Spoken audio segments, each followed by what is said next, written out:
All right. So America enters World War II. We talked yesterday about the sinking of the Lusitania, if I'm not mistaken. Wilson again vows to keep the U.S. out of World War I, but he has to change his mind.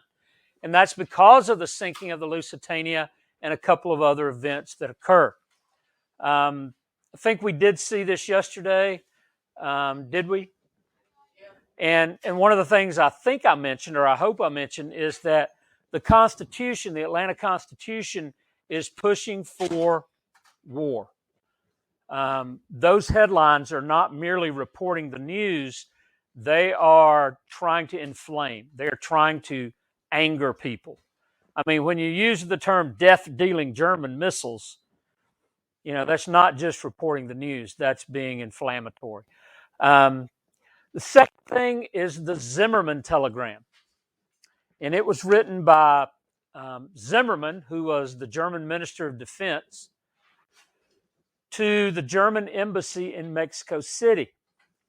And it is basically a plan for Mexico to go to war against the United States. And in return, Mexico would receive Arizona, New Mexico, and Texas after Germany had won the war. Also, Japan was invited into this, and they would receive California. That's the picture that is in your notes there. Didn't work. It's a good idea. It really was. If the United States is involved with fighting against Mexico, are they likely to be involved in a war in Europe? No. So it was a good idea. It just didn't work. And of course, it became public, further fanning the flames of war, the U.S. wanting to go to war against Germany. And then there's your cartoon that's in your notes, cutting out Mexico, New Mexico, Texas, and Arizona for Mexico, and California for Japan. Again, didn't work. It was a good idea. The strategy was sound. And of course, it goes public. New York Times publishes the telegram along with most of the papers in the U.S. It's big news. And then thirdly, after the sinking of the Lusitania, America, the United States government, asked Germany to stop. They take a diplomatic route and they persuade Germany to stop. And they do for a while. But they pick up again. They begin to torpedo merchant ships, passenger ships, any ship that is flying a British flag or the flag of one of its allies. Well, who happens to be an ally of Great Britain? The United States. And so they begin unrestricted submarine warfare. They're actually very nice about it. They put ads in the paper, tell people, look, if you travel on one of these ships, we're going to sink you. Which makes you ask the question, if they tell you they're going to sink you, why would you get on the ship in the first place? Well, keep in mind, there's only one way to get to Europe. That's by ship. You know, somebody else pointed that out. It's probably a picture that I just grabbed of a German submarine sinking a ship, not paying any attention to the Nazi flag on it. That's a good catch, though. I'll have to change my picture. All right. So let's see what happens. The U.S. has had enough. And in 1917, the country enters the war as an ally of France and Britain. Because countries are considered female, except Germany. Germany's actually called the fatherland.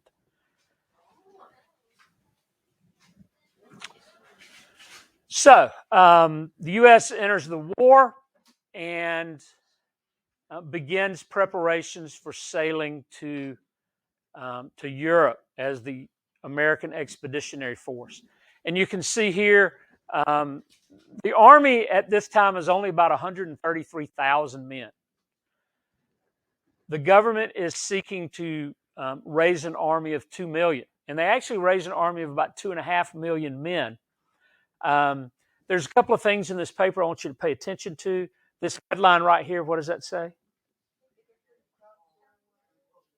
Okay. Bigger food crops during war urged for the Southeast. In other words, stop growing cotton and grow what?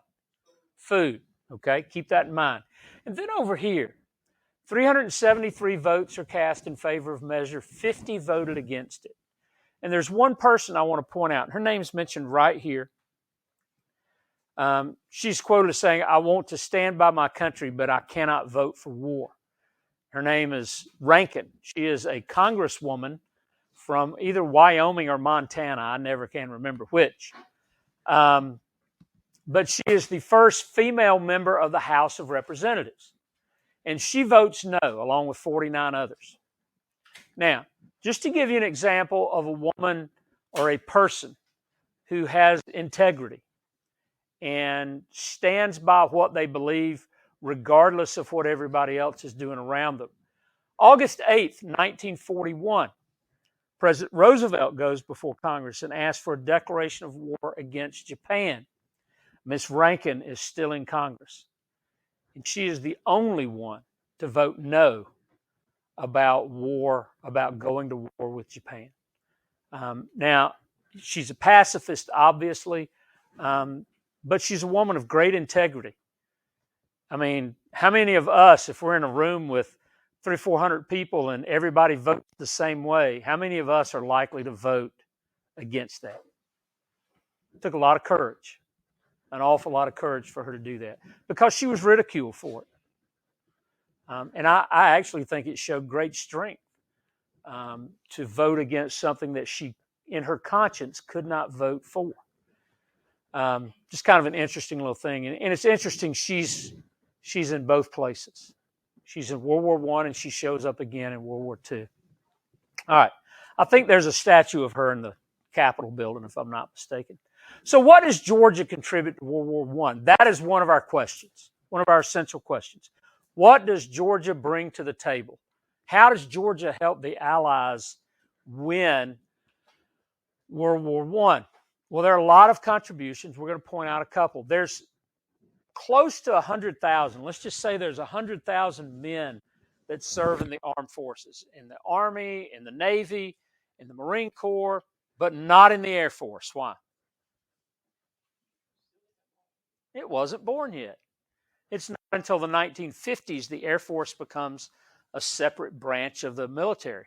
Carl Vinson had a lot to do with that. It's not until I want to say 1962, but it might be 1960, that the Air Force Academy is brought into being.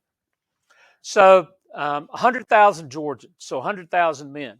And then, remember that little headline in the paper? What did it say? People were urged to grow more food crops during the war. Well, Georgia does that. The farming industry, the agricultural industry is in full production, and they also create canning plants. They build commercial canning plants so they can can peaches and sweet potatoes and whatever else needs to be canned, because if you got an army of 2.5 million, are they going to eat a lot? Yeah. And so commercial canning plants in Georgia are about the business of cooking and canning these fruits and vegetables. But they're also meat packing plants. It's not fresh meat. Well, it is, but it's not. You know, it's been cooked. It's been packed in a can.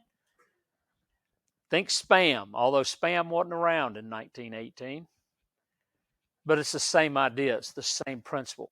Soldiers need animal protein because they burn a lot of calories. And so they need to have food that's nutritious, that's got vitamins, minerals, and protein and all that good stuff. So really throughout the state, Moultrie, which is in South Georgia, Atlanta, Augusta, and Savannah all have meat packing plants. But we're still growing cotton too, because soldiers need uniforms. So textile mills, more and more textile mills are built during World War I to provide that cloth for uniforms. So Georgia provides a lot of different things, and that's not all, but those are major contributions to the war effort that come from Georgia. Textile mill, you see women working, and that's one thing that happens in World War I. You have women that enter the workforce for the first time. Few of them stay after the war, but we see it again in World War II. And the difference being that women stayed in the workforce after World War II. A textile mill in Dalton, Georgia, there on the right. Canned meat. It's disgusting. Salmon in a can. Corned beef in a can. Deviled ham in a can. Fish balls in a can. Meatballs. Meatballs made out of fish, people. Yeah, but when you need protein, when you need to eat, you ate it. So those things were being processed and canned in Georgia and other places really throughout the United States. Don't think we canned much salmon in Georgia. That was probably Washington State, Oregon, up in that area. Yeah. So 1917, Georgia becomes home to German prisoners of war at Fort Oglethorpe, rather, up in northwest Georgia. And it's kind of an odd thing to do. I mean, why would you take German prisoners, put them on a ship, sail them 2,000 miles across the Atlantic Ocean, and put them in a prison camp in Georgia? I mean, it doesn't make much sense, but yet that's what they did. And they did it again during World War II. Fort McPherson becomes home to a general hospital. That's where wounded soldiers are treated. And during the war, during America's involvement in the war, they treated somewhere over 10,000 wounded soldiers. 1918 is an interesting year. Anybody know why? Well, A, the war ends, but B, there's a global pandemic. Spanish flu rears its ugly head and really impacts the world. People were asked to do the same thing in 1918 that we were asked to do in 2020. Wear a mask. Avoid large crowds. Get plenty of fresh air and sunshine. About a year. Well, I don't think COVID was as bad as the Spanish flu. Spanish flu was nasty. Killed millions of people around the world. Of course, so has COVID. But training camps are established in Georgia. There's about 11 different training facilities. Those are on the map down at the bottom of the page. And really it covers the state from the north to the south and from the east to the west. About 3,000 Georgians perish during World War I. And that's pretty much it. That's all we're going to discuss about World War I. There's a lot more, obviously, that happened, but we just want to hit the highlights or the lowlights or whatever you want to call them. These are those military installations in Georgia. You don't have to write those down. Several of them have been closed. Several of them still exist. Fort McPherson, Fort Oglethorpe, Fort Screven have all been closed. The became Fort Gordon in Augusta.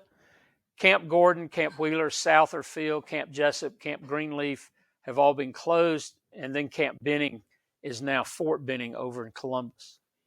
But there are more training camps in Georgia than any other state. Why? Because Georgia has a warm climate. I don't think you'll have to write that down. Which means they can train year-round. They don't have to deal with ice and snow, not frequently anyway. And then the railroad. This is a map from 1896, roughly 30 years after the Civil War ends, and Georgia's transportation system has been rebuilt. The railroads have been rebuilt. It's those same railroads that allow the military to move supplies, to move men very easily and very quickly. And then Georgia has two deep water ports, Savannah and Brunswick. And those are used to transport troops to Europe. And again, there's roughly 2.5 million men in the Army at the end of World War I. 1 million of them have been to Europe. So there's a lot of people that are transported to Europe. War comes to an end. Woohoo! It's a glorious day. You see the picture there, prisoners at Fort Oglethorpe putting in their spring gardens, and then the hospital at Fort McPherson. Unfortunately, we still have those kinds of hospitals. Training camps. There are a few World War I memorial statues in Georgia. This one happens to be down in South Georgia. There are two in Milledgeville. There's one out in Harrisburg, and then there's one in front of the courthouse. And we'll talk about those in just a moment. In fact, we'll talk about them right now. This is the one at Shiloh Baptist Church in Harrisburg, Georgia, which is near the state hospital, kind of a community there here in Baldwin County. This was taken in January of 2020. Our eighth graders went out to Shiloh Baptist Church and helped them remember on the 100th anniversary of this marker being erected, 3 men. They're all African American. And that should explain to you why they're not on the monument in front of the courthouse. When this was put up in 1920, when that monument was put up, our society was segregated. The Army was segregated. The Navy was segregated. Everything was segregated. But, you know, we were proud to go out and remember these 3 men right here. Warren is from Milledgeville. He worked at the state hospital. He was a cook. He went to train in North Carolina and died after getting tuberculosis. He's buried somewhere in North Carolina. We really don't know where. Alex Threat is also from Milledgeville.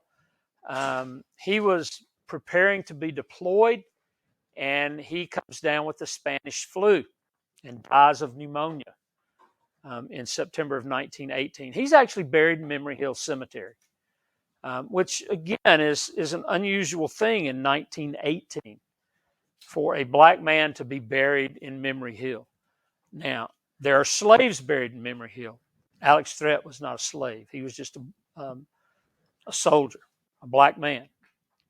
But he was buried in Memory Hill Cemetery. And then probably the most accomplished of the 3 is Gus Austin. He is actually a member of the American Expeditionary Force, goes to Europe. He's a Buffalo Soldier, which the Buffalo Soldiers fought during the Civil War. They fought during the Spanish-American War, and now they are fighting in World War I. He is killed at the Battle of the Argonne Forest in September of 1918. He's buried in France. His family requests that his body be exhumed. He is dug up and he's put on a ship bound for the United States, and he is reinterred at Arlington National Cemetery. He may be the only one. If not, he's just one of a handful of people from Milledgeville, from Baldwin County, that are buried at Arlington National Cemetery, which is kind of a cool thing. I need to find out where his grave is. I will do that and bring pictures. All right. Anyway, we're working on getting those guys put on the monument down at the courthouse, which is where they should be. So World War I comes to an end. World War I is some first. Not only is it the first really world war, but it's also the first to use tanks. Now, they're big and they're slow, but they also use airplanes, and they're tiny and slow. And they also don't have weapons on them. The early ones don't. So pilots would take up a load of bricks or a load of hand grenades, and they would drop them on opposing troops. Instead of dogfights where they're shooting at each other with machine guns, they pull out their pistol and shoot at one another. Until somebody gets the bright idea. What if we can create a mechanism that will allow us to shoot through the propeller without hitting the propeller? And somebody comes up with that idea. And so as planes are used more and more during World War I, they have that mechanism that enables them to fire through their propeller. Go home and do this tonight, and you'll see how difficult that is. How many of you got a ceiling fan in your bedroom? Okay. Probably over your bed, right? Okay. Get a tennis ball, turn your fan on high, and see if you can get that tennis ball to go through the fan without hitting the blades. Once, right? How many times did you try? A lot, right? Okay. Hard to do, isn't it? Just think about shooting a machine gun through the propeller of an airplane without hitting the propeller. It's just math and physics and engineering, but still, it's pretty swift. Submarines come into use, especially by the Germans, and then chemical warfare, things like mustard gas, which would attack the lining of your lungs, nerve gas, which would cause your central nervous system to shut down, sarin gas, which would basically cause you to suffocate. These kind of things are used, and they're actually banned after World War I. This is a low estimate. 10 million is a low estimate. It's probably closer to 17 million that die. The Allies, of course, win. Britain, France, and the U.S. Who's missing from those? Who's not up there anymore? Nope. Who? Russia. What happened to Russia? They quit. They actually signed an armistice with Germany before the war was over. Said they'd had enough. They'd get a new national leader, Vladimir Lenin. You ever heard of Lenin before? You should. No, not that Lenin. They're spelled differently. L-E-N-I. An armistice.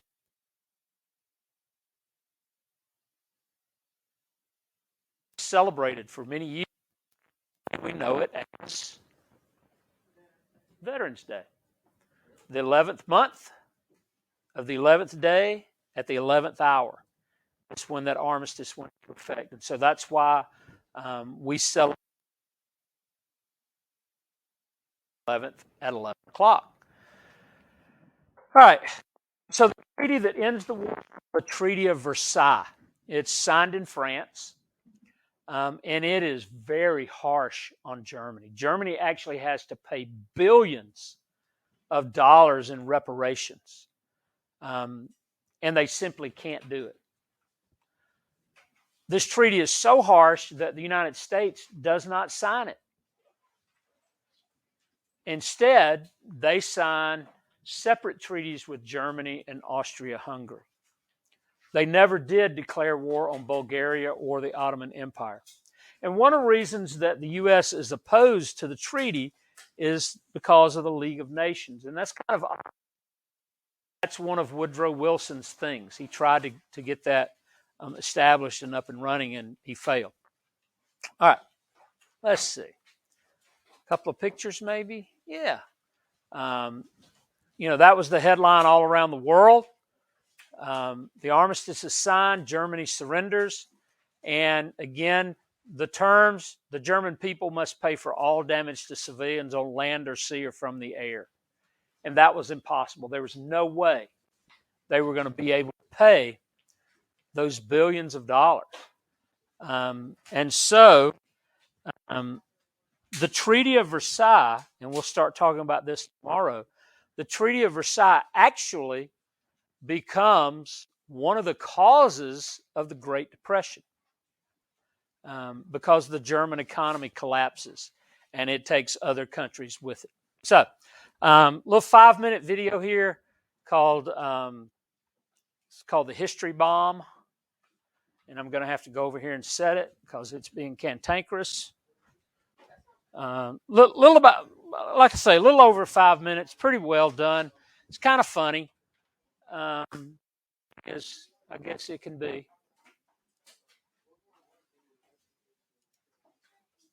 There we go. Hey, will you shut off the light for me there, Carly? You're going to miss my video? Okay, go ahead.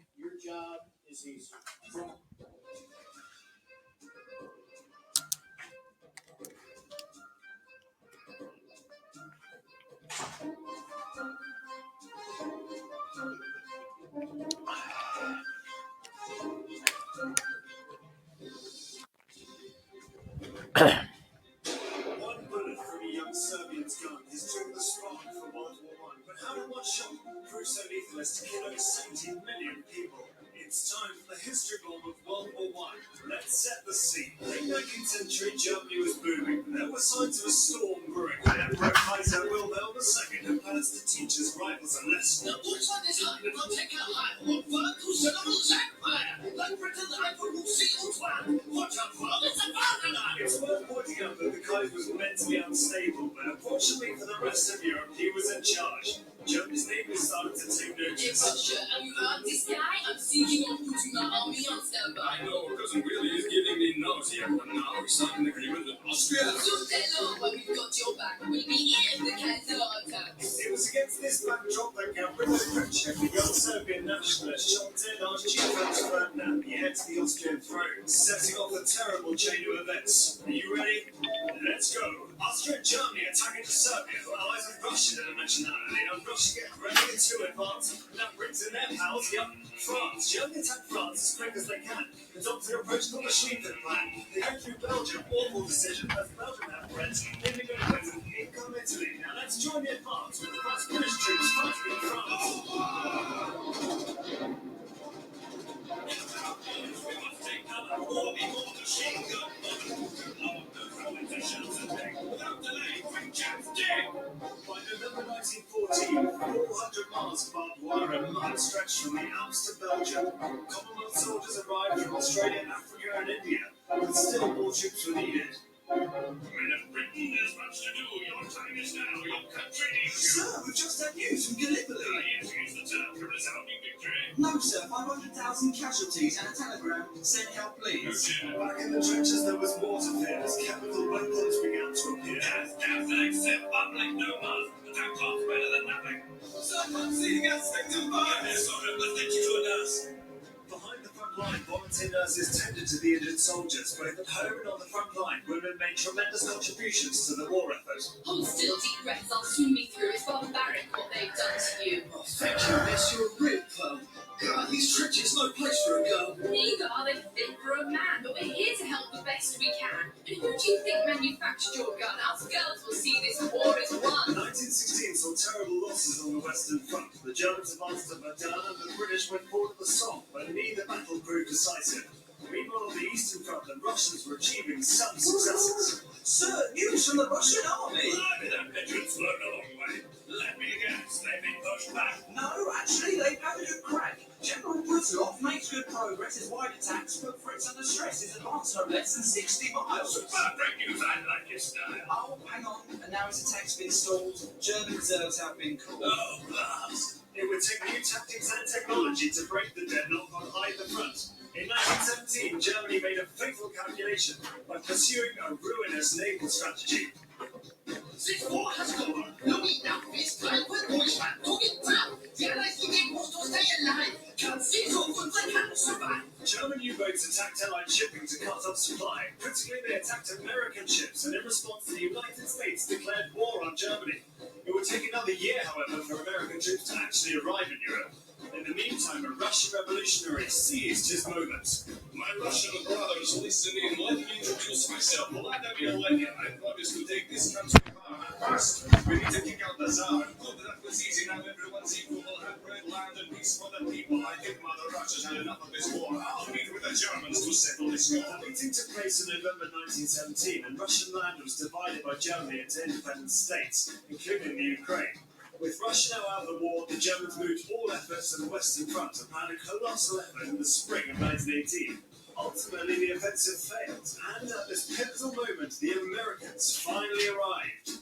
Hey, what's up? No photographs, please. We got your memo and... Jeez, things have gotten out of hand. Good thing you called up Uncle Sam. The enemy had better reach for the skies and light it up like a 4th of July. By May 1918, 200,000 American troops were arriving per month, and after withstanding the German offensive, new technology and tactics proved decisive for the Allies. Right, chaps. This is it. We have orders to make the hit. Keep behind the tanks. Use the Lewis gun. A creeping barrage will shatter the Hun. A blade protect from the skies that will hold the line to support our allies. Finally, the Allies got some traction, putting the Germans out of action. At 11 a.m. on the 11th of November, the guns fell silent upon German surrender. All in all, a tragic loss. Europe secured, but at what cost? A generation lost. We are forever indebted. 100 years hence, lest we forget.